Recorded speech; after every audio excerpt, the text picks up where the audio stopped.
The Assembly will hear an address by His Excellency Kyriakos Mitsotakis, Prime Minister of the Hellenic Republic. I request protocol to escort His Excellency and invite him to address the Assembly.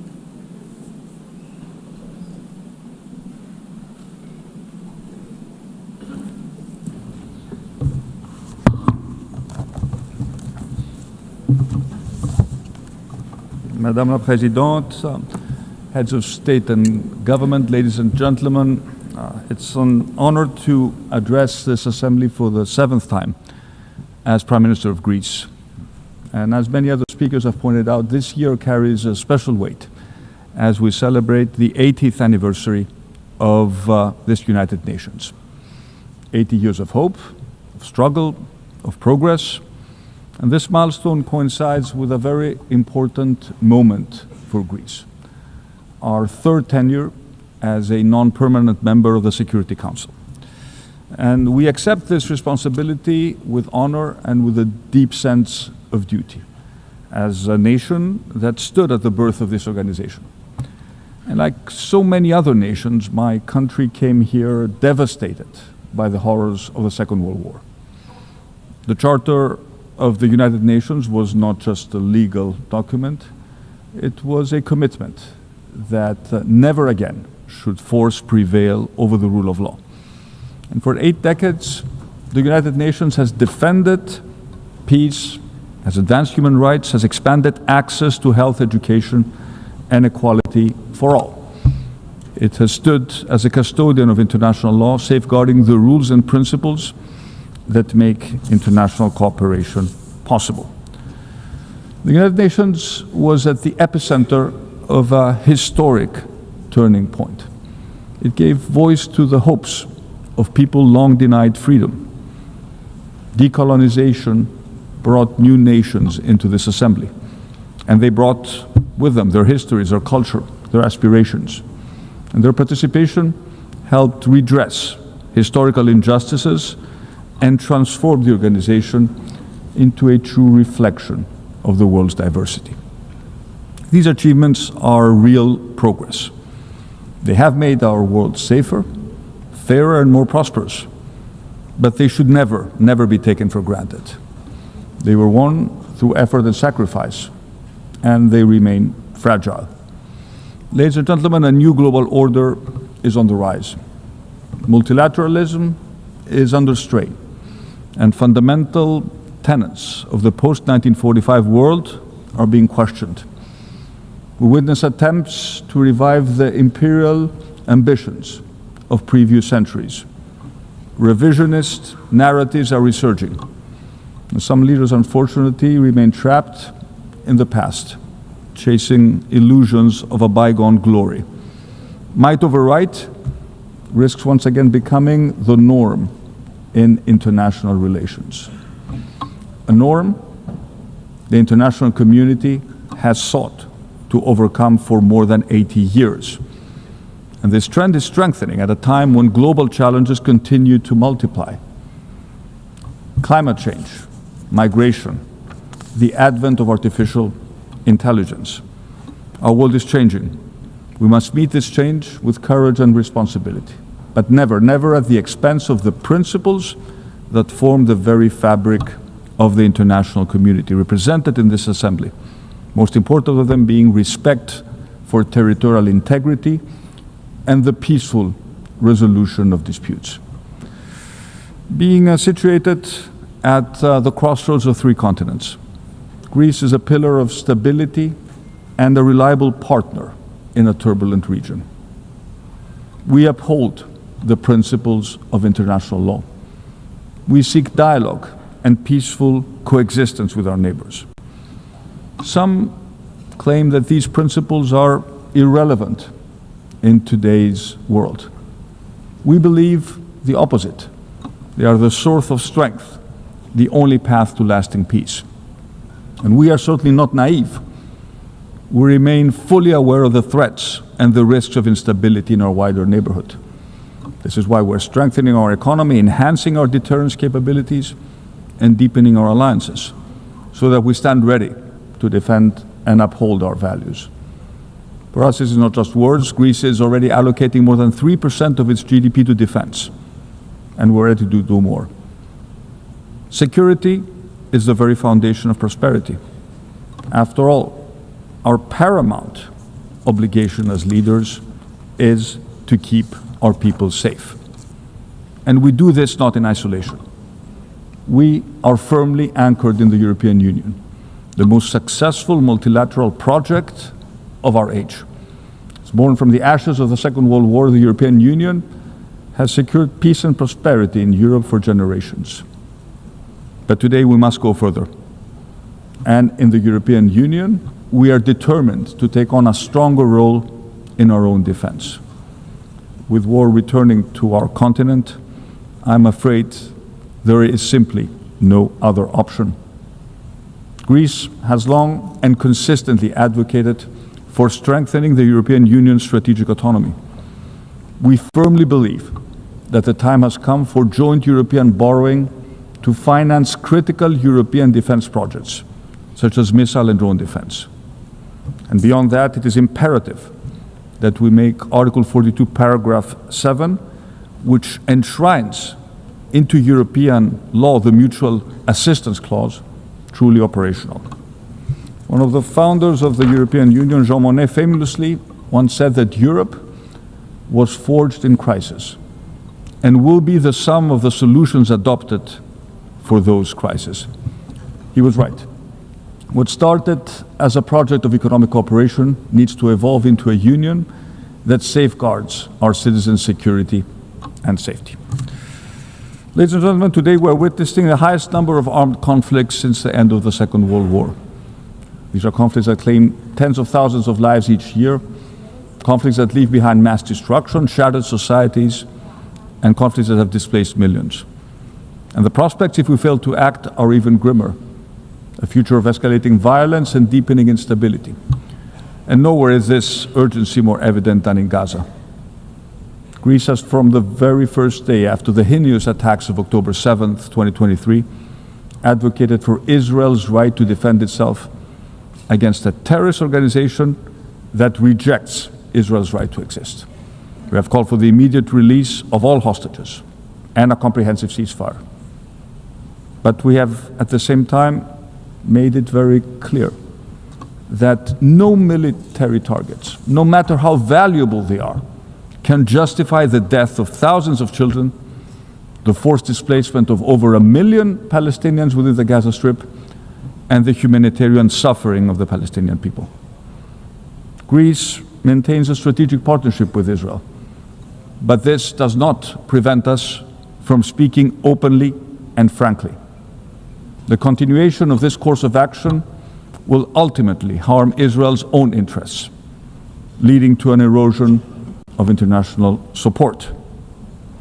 And I tell my Israeli friends that they risk alienating all their remaining allies if they persist on a path that is shattering the potential of a two-state solution. Greece will continue to advocate for a two-state solution which envisions the creation of a sovereign, democratic, and viable state of Palestine, building its future in peace and security alongside the state of Israel. But we should be lucid about the roadmap towards achieving this elusive goal. Israel's action in the West Bank risks creating irreversible situations on the ground. And the present, the most necessary is to stop the unnecessary killing and ensure a large-scale and sustainable delivery of humanitarian aid to Gaza. Greece remains committed to working with all our partners towards a roadmap that will achieve that goal, and that will revive the peace process, that will offer hope to a region which has suffered so much. Ladies and gentlemen, the war in Ukraine is already in its 4th year. Ukraine's courageous resistance to Russia's aggression stands as a testimony of unparalleled bravery and remarkable resilience. The war in Ukraine is not just another regional European conflict. It's a fight for freedom, for democracy, for dignity itself. It's, above all, a defense of the rules-based global international order. We stand firmly and unconditionally with Ukraine in this struggle. And we will continue our unwavering support to the Ukrainian people who have the right to live in peace, in security, and freely determine their own future. And we appreciate President Trump's effort to reach peace, and we reiterate that the genuine peace process cannot begin without an immediate ceasefire. And let us be even clearer, there can be no peace formula without Ukraine at the table, and there can be no acceptance under any circumstances of borders redrawn by force. Gaza and Ukraine have monopolized the interests of this assembly, but another humanitarian catastrophe is unfolding, and unfortunately, it does not receive the attention it deserves. And I'm referring to Sudan. 2.5 years into a devastating war, civilians are paying the highest price. Millions are left without safety, dignity, or protection. And the figures are horrifying. Almost 12 million people have been forced from their homes, creating the world's largest displacement crisis. More than 30 million could require humanitarian aid. Famine is spreading. And civilians must be protected. Humanitarian aid must flow freely and without obstruction, and those responsible for atrocities and war crimes must be held into account. There's only one path forward: silence the guns and renew a coordinated political process. The world must not forget the people of Sudan. We owe them nothing less than peace and the chance of a future built on hope, not despair. And as Europeans, it is also in our interest to take an active role in resolving the Sudan crisis. Otherwise, we risk facing a migration crisis of unimaginable proportions. Ladies and gentlemen, the Eastern Mediterranean is an area of strategic importance. It's Europe's southeastern frontier, a vital crossroads of trade and energy routes. Greece, at the heart of this region, holds a key geostrategic position.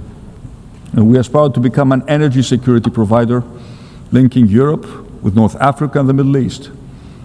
And by exercising our sovereign rights, always in full respect with international law, we are strengthening our footprint and shaping developments in the area. Connectivity projects, such as the Great Sea Interconnector and the Greki project that links Greece to Egypt, are projects of mutual benefit, advancing stability and ensuring that our electricity grids are better connected. They will diversify Europe's energy supply, accelerate the green transition, and above all, bring our region closer. Renewables are the future, and in Greece we have already made significant strides in this field. But we also remain pragmatic. Fossil fuels will continue to play a role in an energy mix, with natural gas serving as a bridge in this transition. And that is why we're investing in infrastructure that will make Greece an LNG hub, and at the same time, together with our American partners, we're advancing the exploration and potential exploitation of our offshore gas reserves, a resource of strategic value, not just for Greece, but also for Europe. Yet the Eastern Mediterranean also faces profound challenges: climate change, migration, persistent conflict. The only way to meet them is through cooperation built on leadership, political will, but also a shared sense of responsibility. In all our relations with our neighbors, Greece is guided by a single unwavering compass: respect for international law. This is a cornerstone of our foreign policy and the basis upon which we seek dialogue and genuine cooperation. Let me begin with our relations with Turkey. Greece seeks peaceful coexistence with our neighbor. And in recent years, yes, we have succeeded in maintaining low tensions. And this is a positive development that we should not underestimate. However, the calm seas we have witnessed over the past 2 years must not be fleeting. They must allow us to build trust, find common ground, and pursue solutions in the interests of both our people. The way forward lies in dialogue, in respect for international law, and in the vision of a region defined not by rivalry, but by shared prosperity. And as I've repeatedly stressed from this podium, we are ready to work towards settling the only major outstanding issue between us, the delimitation of the continental shelf and the exclusive economic zone in the Aegean and the Eastern Mediterranean. Turkey must remove the threat of war against Greece that still hangs as a dark cloud over our relations. After 30 years, this casus belli has to be revoked. It has no place in relations between friendly neighbors. Our path forward must be one of diplomacy, not the language of weapons. Let me say a few words about the Cyprus problem. For 51 years, Cyprus has endured the consequences of Turkey's illegal invasion and continued military occupation. It's a blatant violation of international law and a constant strain to regional peace and security. Our commitment to Cyprus' sovereignty, territorial integrity, and the solution of one state based on a bizonal, bicommunal federation is steadfast. It's a matter of credibility and determination to defend the core values and principles upon which the United Nations are based and fully aligned with all the decisions taken by the UN Security Council. And Greece fully supports the efforts of the Secretary General and his personal envoy to give a new impetus to the resumption of negotiations. And a just and viable settlement will serve the interests of the Cypriot people and contribute decisively to the stability of the wider region. Turning to Libya, our two countries share maritime borders. We are neighbors. It is therefore in our common interests to reach a fair and lawful delimitation agreement in line with the provisions of the United Nations Convention on the Law of the Sea. The true stability in our neighborhood also depends on Libya itself being united and sovereign. The Libyan people must be free to determine their future without foreign interference, and Greece stands ready to assist constructively in a UN-led efforts to achieve a political solution and reunite the country. When it comes to Syria, after 14 years of bloodshed, last December brought a moment of change and a new hope for the Syrian people. The future of the country must be built on tolerance, dialogue, and full political representation for all religious and ethnic communities. Only then can Syria's diverse society find peace and prosperity, free from sectarian violence and external interference. I made it clear to the Syrian president that our support regarding Syria's rapprochement with Europe is conditional upon the protection of religious and ethnic communities, in particular the Christian Orthodox minority, which has been repeatedly targeted by Muslim extremists. At the same time, we expect Syria and its authorities to act in full accordance with international law, including the United Nations Convention on the Law of the Sea. Finally, let me turn to the Western Balkans, our immediate neighbors, our strategic partners of the European Union, and candidate members of our common family. This region has made remarkable progress over the past decades, yet the balance remains delicate, with the risk of backsliding always present. The future of the Western Balkans lies within the European Union. Greece has been a pioneer in this endeavor through the Thessaloniki Agenda, which set the path for the region's European perspective. And this path must be grounded in full respect for international law, for existing international agreements, the rule of law, human rights, but also minority rights.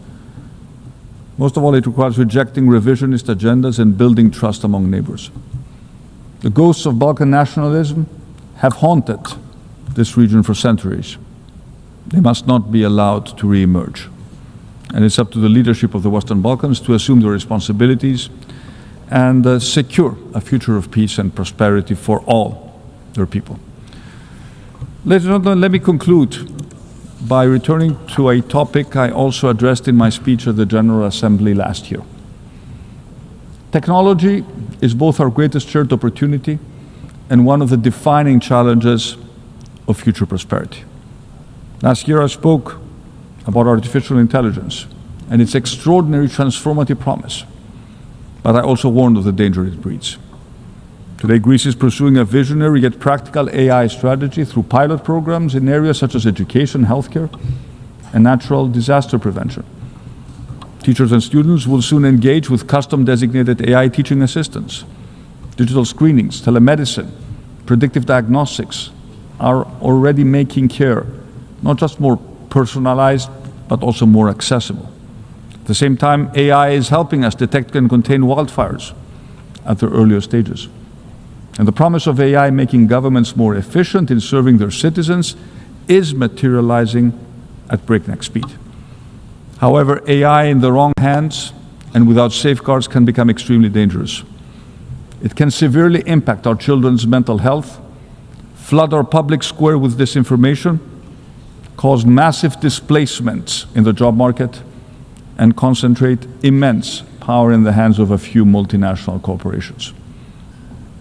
And this is why I welcome the United Nations establishment of the Independent International Scientific Panel on AI and the Global Dialogue on Artificial Intelligence Governance. These institutions lay the foundations of a global architecture where artificial intelligence can be steered by science and guided by cooperation. The most urgent task is to protect the mental health of our children. The scientific evidence is damning. We are running a massive, unsupervised experiment with the brains of our children and teenagers. And what was envisioned as a space of connection and creativity has too often become a landscape of manipulation where harmful content reaches even the youngest users. Addictive scrolling is addictive by design, not by accident. And every time I talk to parents, I hear the same story. We're scared about online bullying, adult content, unrealistic standards of beauty, the promotion of self-harm. We feel powerless and helpless. We don't want our kids to share their intimate thoughts and feelings with an AI chatbot. Greece has decided to do something. We have banned our phones in schools, but we have also launched the Kids Wallet, the first government-backed application giving parents simple, effective control over their kids' smartphone while enabling platforms to verify the age of their users. And our proposal for a pan-European digital age of majority to access digital platforms has already won the support of 13 EU member states. It's examined by the European Commission. But this is not a debate for governments and parents alone. Just as society once set firm rules for smoking, drinking, and wearing a seatbelt, we must now confront today's challenge with equal clarity.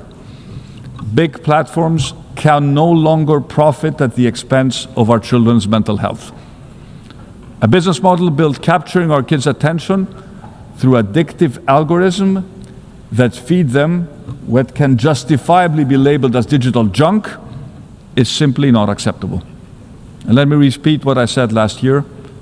Digital technology is no different than any other industry that needs to operate under health and safety regulations. The overarching principle, the golden standard, is one and the same: do no harm.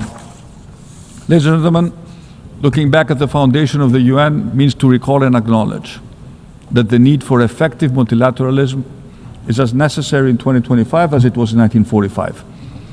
And there's no doubt that multilateralism must be reinvigorated. We must make it fit for the challenges of the third decade of the 21st century, but we must do it without disrupting its core, the rules-based order. These rules were agreed for a reason: to save humanity, to ensure progress and prosperity for all. Humanity has paid a very heavy toll through blood, destruction, and suffering to learn this lesson. And we must assume our responsibilities to future generations. Let us not be remembered as those who once again led the world to the brink, and let us not be the sleepwalkers of our time. This time there may be no way back. Instead, let us prove that we have the vision, courage, and resolve to build a world of peace, of security, of shared prosperity, worthy of generations to come.